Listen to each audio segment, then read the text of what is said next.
Como planejar o ano da sua marca? Eu estou aqui com o Léo Roeder, meu amigo, foi meu professor também. Estou muito feliz em gravar essa série sobre planejamento de marca com ele. Léo, se apresenta um pouquinho para quem ainda não assistiu o nosso episódio número 1. Legal, meu nome chama Leonardo Roeder, eu sou publicitário formado há mais de 20 anos, enfim, trabalho com planejamento nesse mesmo tempo. Já passei por algumas outras áreas, mas hoje o meu foco é planejamento. Perfeito, sou Thiago Andrade, publicitário pós-graduado em Marketing e Branding e ex-aluno do Léo. Hoje eu trago ele aqui como um convidado super especial para a gente fazer essa série de vídeos sobre planejamento de marca. Já saiu o episódio 1, né, Léo? Sim. Onde a gente falou sobre cenários e foi muito importante que a gente falou da importância do planejamento, do branding, né? E também dos cenários, como você vai analisar o cenário externo, o cenário interno, enfim, Sim. tem muita coisa legal. Então, volta lá, assiste o episódio 1 e continua a série aqui conosco, certo? Nesse episódio a gente vai falar sobre comportamento do consumidor. E o mais legal é que eu vou até contar uma curiosidade para vocês aí, que Léo também é psicólogo, né, Léo? Sim. Acabou de se formar quando a gente está gravando esse vídeo aqui. Então, ele juntou essas duas disciplinas aí e vai aqui nos explicar um pouco mais sobre comportamento do consumidor. Como é que a gente trabalha essa disciplina para o planejamento, Léo? Legal. Bom, entender o consumidor é entender o próprio negócio, né? Então, não tem muito mistério, né? Se eu consigo entender o que motiva a compra de um produto ou serviço, né? Tá aí talvez o segredo do meu sucesso, né? Então, existem clientes que... Ainda existem clientes, para falar a verdade, que acham que abrir um negócio é criar a sua própria demanda. Isso é uma lei da economia, né? A oferta cria a sua própria demanda, mas eu tenho que entender que são muitas ofertas hoje em dia. Né? Então, eu tenho muitos e muitos segmentos de produto que são commodities, que são parecidos. Então, como é que eu diferencio isso? Através do conhecimento do consumidor. Né? Então, se eu tenho essa percepção mais clara do que é o consumidor, do que eu entrego para ele, né? E do que é que eu vou entregar no futuro, talvez a coisa fique um pouco mais fácil aí para o sucesso do negócio. Perfeito, Léo. Então, nesse momento, né, a gente já analisou o cenário externo, já analisou o cenário interno, já fez uma pesquisa, de repente, com os nossos clientes, né? E aí, como é que a gente começa a, de fato, estudar esse cliente? Certo. Que tipo de comportamento é esse que a gente vai buscar observar? Veja, o consumidor, o cliente, no freguês, são várias denominações que ele tem. Vamos falar em consumidor, que talvez seja um pouco mais contemporâneo, né? Se bem que a palavra freguês é uma palavra muito interessante, né? É interessante a gente perceber o quanto, no passado, as mercearias, por exemplo, né? Eu chegava para comprar um produto e o seu João, dono da mercearia, já sabia o que o freguês ou a freguesa queria, porque ele tinha um processo de recompra. Então, ele toda semana compra 1 quilo de arroz, por exemplo. Né? Então, veja, isso é CRM de alguma forma. Né? A gente está entendendo ali o que é o consumidor e qual a frequência de compra que ele tem. Sim. Só que a gente tem que entender que esse movimento é um movimento que, por mais que ele exista ainda, né, é um movimento de difícil controle, porque tem cidades, uma população, vamos pensar, por exemplo, do Sergipe, que tem 2 milhões de habitantes. Então, como é que eu vou entender o gosto e preferência de cada um deles ali, né? Então, é praticamente impossível, digamos assim. Então, é pesquisa e é entender o gosto do consumidor, a preferência do consumidor, nas suas várias perspectivas, porque a motivação de compra ela é totalmente diferente para mim e para você, por exemplo. Né? Então, a cor pode te influenciar, o uso talvez influencie, né? O design de outra pessoa. Né? Então, tem uma série de coisas que orbitam dentro do consumo. E aí, se eu consigo entender essas referências através de uma pesquisa com o próprio consumidor, a coisa é muito facilitada, porque o próprio argumento de venda do produto, ele vai ser direcionado, né? Eu vou entender que aquilo é para mim. Então, isso é talvez o ponto inicial para entender o quanto o comportamento, o estudo do comportamento do consumidor, ele é relevante dentro de um negócio. Perfeito. No fim das contas, a gente empreende para pessoas, né? Então, a gente precisa minimamente entender o que é que faz essa conexão acontecer, né? E outra coisa que é muito importante, Thiago, o consumo, ele, de uma forma, claro, muito reducionista, estou falando aqui, ele gera pertencimento, né? Então, o consumo, ele me coloca em algum lugar. Né? Então, tipo, se eu tenho, por exemplo, 15 a 20 anos e tenho um grupo da escola que tem determinada marca, né? Então eu quero pertencer àquele grupo, então em um dado momento eu vou entender que para que eu pertença àquele grupo eu tenho um código. Esse código talvez seja uma cor, seja um produto, né? Seja um tênis. Tem um tipo de consumo, essa relação. Exato, específico. Então A gente não pode nunca tirar do radar de quem planeja que o consumo ele provoca pertencimento. Né? Então, por exemplo, o mercado de luxo, por exemplo, por que pessoas compram um carro de milhões de reais, né? Para pertencer a um grupo exclusivo. É fato isso, né? Porque eu viajo, pago uma diária exorbitante na minha percepção. Porque eu quero um consumo, um serviço, no caso, exclusivo. Eu quero me diferenciar dos demais, né? Então é dessa forma que a coisa é tratada. Agora vejam, o consumo também ele pode ser direcionado em relação ao pertencimento, né? A várias classes econômicas. Então, produtos para classe C, para classe B, para classe A. Então, se eu tenho uma percepção clara de quem é o meu consumidor, o que é que ele quer que eu entregue, né? A coisa fica muito mais fácil dentro do processo de planejamento de entrega de produto e serviço mesmo. Isso em qualquer segmento, para qualquer tipo de público, né, Léo? Você vai desenhar o seu produto para o seu público, né? Exatamente, Então, eu trabalho bastante, né, numa percepção de até teórica mesmo, né, entendendo que o que gera, né, o consumo é o desejo, né? Então, tem coisas bem distintas, necessidade e desejo. Necessidade todo mundo tem, né? Eu até brinco muito quando eu dou aula, né, que ninguém precisa de publicidade de feira livre, porque é básico, né? Então, é necessidade básica do ser humano, né? E na feira livre. Agora, para escolher um telefone, talvez eu precise disso, né? Um computador, enfim, uma roupa. Aí eu preciso, né? Então eu preciso me diferenciar e aí olho meu grupo de referência, o que é que ele está consumindo, porque eu quero adentrar nele. E aí fica muito mais fácil o uso desse código. A roupa, um telefone, né? Um computador, um carro, por exemplo. Vai pertencer a uma determinada comunidade, né? Exato. Vai entrar em novas conversas. O sentido de comunidade é muito presente hoje, né, dentro da perspectiva do consumo, né? Então, grupos específicos que consomem determinado tipo de produto ou serviço, né? Então, é o código para que eu possa entrar e ter aquele produto, né?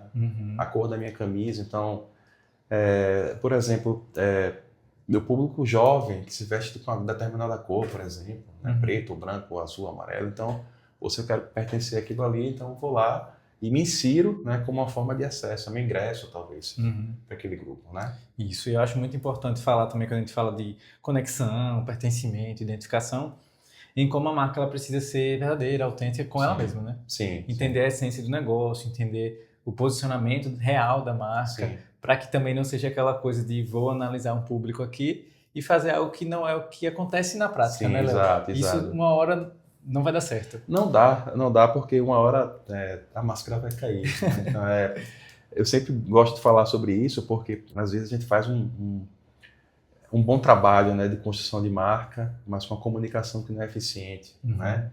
Ou uma comunicação que não é eficiente e um bom trabalho de marca. Então as coisas, elas é o que a gente entende por comunicação 360. A marca comunica, né? O VT na TV comunica, a minha rede social comunica também. O atendimento comunica também, né? O próprio ponto de venda, né? Falar, por exemplo, em varejo, né? Então, vamos pegar varejo, que é quem sustenta basicamente o nosso país, né? O consumo de varejo, né? Que é muito forte. Então, se eu tenho um ponto de venda bem feito, bem sinalizado, né? Com preços acessíveis, com o próprio ponto, localização acessível também para o meu público, né? E aí eu estou falando dos 4 P's do marketing, né? Que é uma teoria lá do século passado, enfim, muito presente nas nossas vidas para quem trabalha com marketing de forma geral. Então, se eu consigo associar esses 4 P's, né, da maneira harmônica, né, então eu tenho uma grande probabilidade que aquilo continue de certo.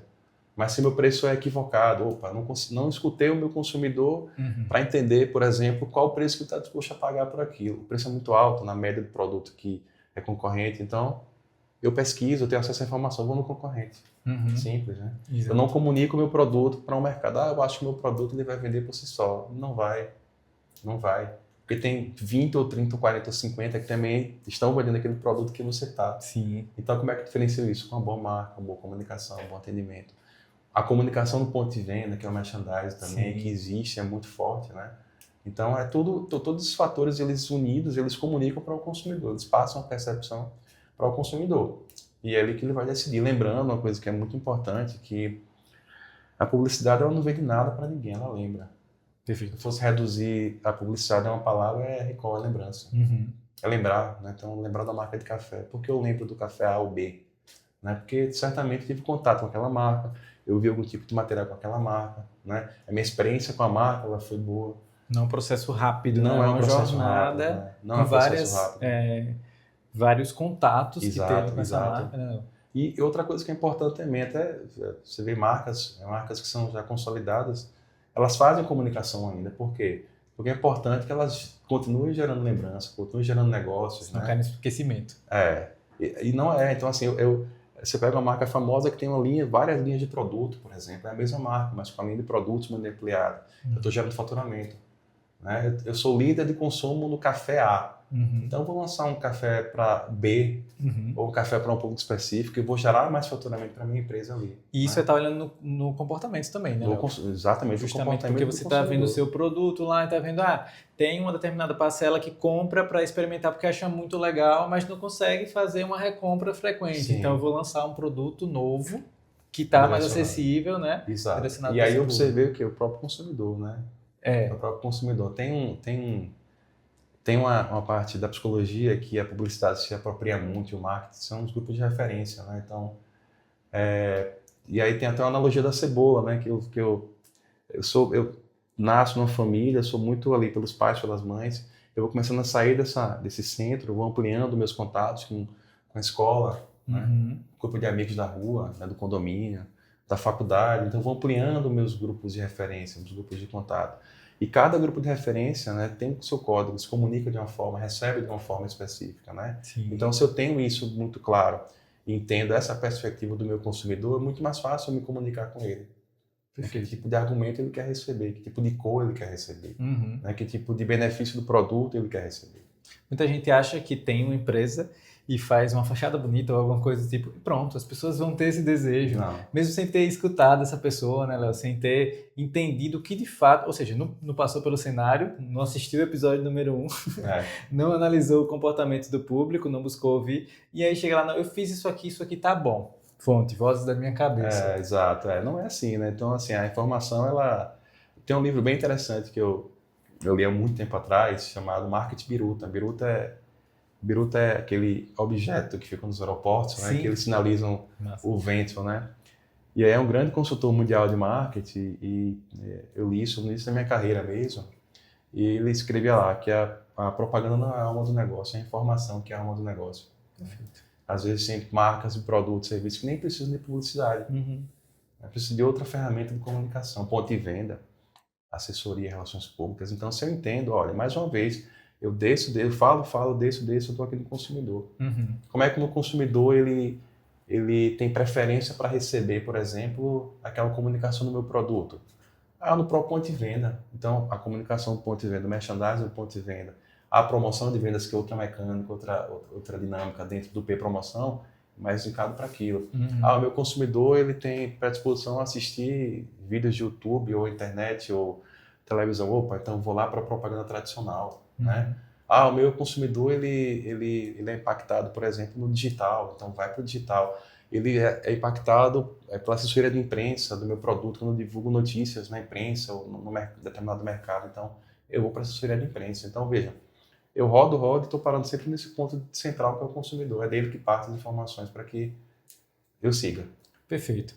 Então, um empreendedor que tem uma pequena, média empresa ou profissional de marketing está nos assistindo, qual que é o primeiro passo que ele tem que fazer? É conversar com esse público? É analisar as redes sociais, as métricas? Que tipo de ação ele faz aí para analisar esse comportamento? Primeiro, é entender o consumidor, né? Então, não tem como pensar num produto ou serviço sem entender para quem eu estou vendendo aquilo, né? O que é que eu quero com aquele produto ou serviço, né? Então, numa dinâmica capitalista, eu quero vender o produto, ok? Mas para que eu venda esse produto, eu tenho que entender quem vai comprar o produto primeiro, né? Então, a pesquisa é a base para tudo. Eu insiro a pesquisa como um ambiente essencial em qualquer organização. E aí, como falamos lá no episódio 1, ela é acessível, ela pode ser feita, né? Então, eu tenho que entender esse consumidor, é dele que eu vou partir as informações vitais para o meu negócio, né? Então, se eu tenho o primeiro ponto do entendimento de que escutar esse consumidor nas preferências, gostos, desejos, né, desse consumidor, a coisa começa a caminhar para um caminho mais correto, para que depois outras coisas se derivem, como o brand, como a publicidade, como ponto de venda, ou seja, algo que for que você vai fazer para aquela marca. Perfeito. Então, se você está planejando sua marca, analisou o cenário externo e interno, pensou no consumidor, e a gente vai ter um próximo episódio também para falar sobre os pontos de contato com a marca, né? Legal. Mas para esse episódio, tem mais algum recado, mais alguma coisa que você gostaria de falar sobre comportamento do consumidor, Léo? Escutem seus consumidores, escutem seus clientes. É dele que vem a informação que é vital para o negócio. Perfeito. Então o recado está dado, agora é pôr em prática, né? E depois nos conta aí como é que está sendo esse seu planejamento. Se você gostou desse vídeo, curta aqui, se inscreva no nosso canal e compartilhe com seus amigos. Legal. Para que a gente possa chegar em mais gente e poder ajudar ainda mais gente, certo? Não perca os nossos próximos episódios da série sobre planejamento de marca, tá? E se você ainda não assistiu o primeiro, corre lá, porque também está super interessante e é fundamental para o seu planejamento. Te vejo no próximo vídeo. Até mais!